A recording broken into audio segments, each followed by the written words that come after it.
Hi everybody, just one moment, and then we're just going to get into it. Okay.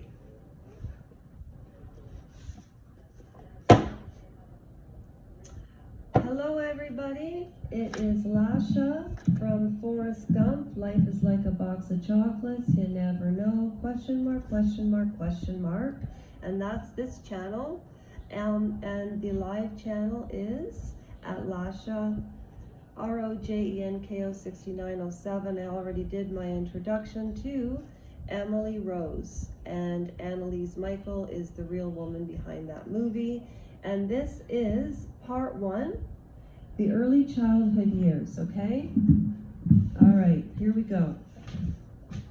Chapter 1, the childhood years. Anneliese Michael was not quite 24 years old when she died. She was a child of the stable, frugal, industrious, slow-moving German middle class, more peasant than urban, law-abiding, and in Bavaria, where she was born, solidly Catholic. The Michaels had been village artisans for centuries, mainly builders and bricklayers.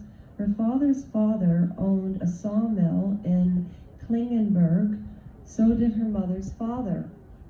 So it sounds like it was definitely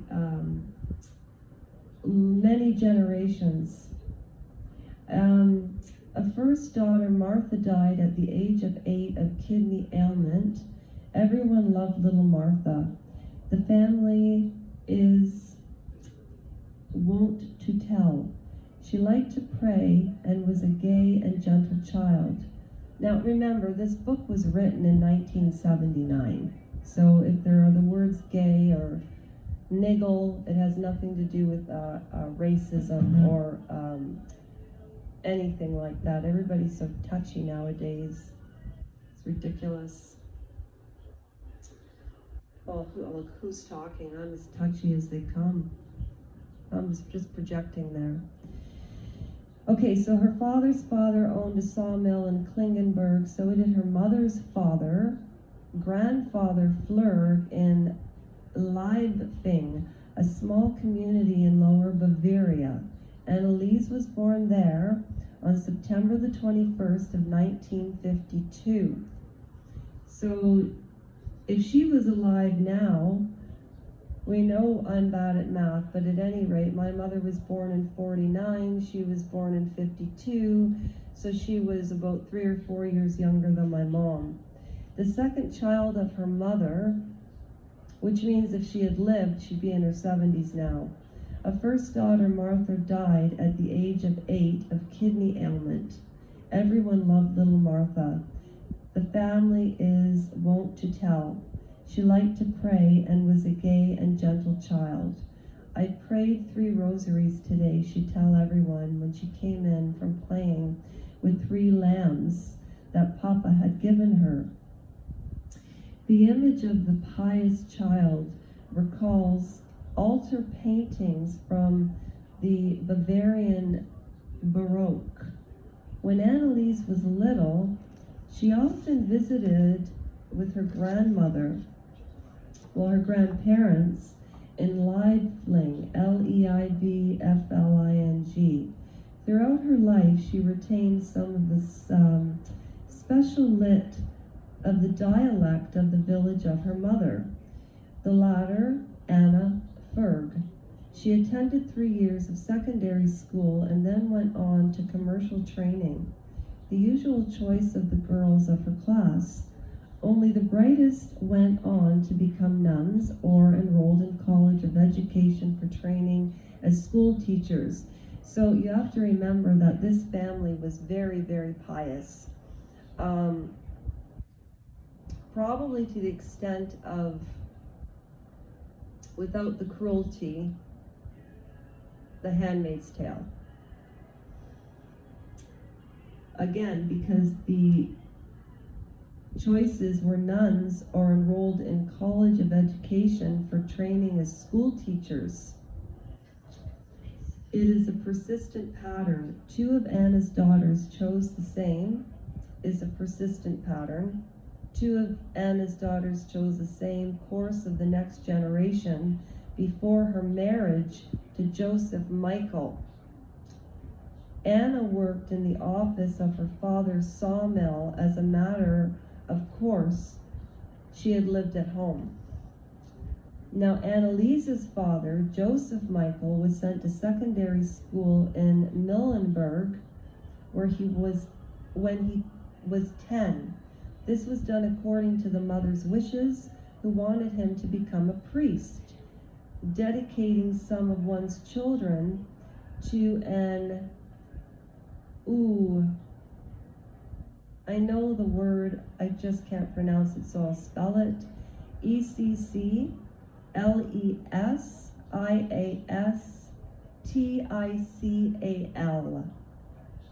Career was a family tradition of long standing.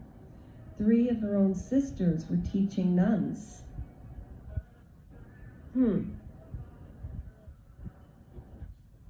The boy received good grades in everything but Latin, the one subject most important in the time for a future priest. Reluctantly, his mother finally agreed that he changed over to a trade school, an outcome presumably not too distressing to his father. He had always wanted to take over the family business. So he learned carpentry from a master carpenter to his father's establishment after passing his journeyman's examination 3 years later. After passing his journeyman's examination 3 years later, he worked in that trade. At 22, he was drafted at the outbreak of the Second World War. He fought first Russia, conquering this experience. There is a touching little entry dated October the 29th, 1975 in Anneliese's diary. St. Joseph told me that he was the one who saw to it that Papa found those books in Russia. Papa often told about this, that in Russia his feet nearly froze off. Then suddenly in the snow, he found a pair of wonderful Russian boots. Toward the end of the war, Joseph Michael became a prisoner of the Americans. He was released in June of 1945. He went to Munich to attend school for construction work. In 1946, in the summer of 1948, he passed his master's examination. He took over the family business in Kingenberg and married 2 years later. Now, this is when we really get into Anneliese's life. So I am going to hold you to this. That's 8 minutes. That's the average attention span of most people. But tomorrow I'll be doing a deep, deep dive after my dentist appointment. So listen to this twice, like a podcast. Maybe once with me reading and then once to yourself, and just absorb the family history, okay? And then we'll get into more tomorrow. And seriously, God bless all of you. Grace and light, I always say, and be kind to yourselves, and I will do the same, okay?